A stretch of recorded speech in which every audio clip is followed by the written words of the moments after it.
ఏటండి దేవుడు ఎంత మంచి నిద్ర నీకే ఇచ్చాడండి. ఆయన కొనకుడు నిద్రపోడు, ఆయన ముందున్న దేవదూతలు నిద్రపోవు, ఈ భూమి మీద ఉన్నటువంటి జీవరాశులు, పురుగులు, దోమలు ఇవన్నీ చూడండి. పర్లేదులండి, నేను స్టాండింగ్ లోనే ఉండిపోతానంటది ఆవు. నేను ఊరి మీద రాత్రి తిరుక్కొని ఉంటానంటే రాత్రి అంతా దెయ్యంలాగా అనుకుంటది కుక్క. ఏవి పడుకోవండి, పడుకో పడుకో పడుకో. ఎప్పుడైనా యోచించవా, దేవుని నువ్వు గుర్తించవా, తన గూర్చి నువ్వు చెప్పవా. అవన్నీ నిద్రపోకుండా నీకు నిద్ర ఇచ్చినప్పుడు నువ్వేమనాలి దేవుడితో?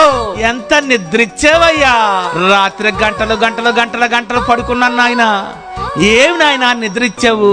పిల్లలు రా మీరు, పడుకోండి ఆయన, పడుకోండి. పగలు వస్తుంది కదా, ఏం చేస్తారో తెలుసా మీరు? యోహాను సువార్త 9:4 పగలున్నంత వరకు నన్ను పంపిన వాని క్రియలు మనము చేయుచుండవలను.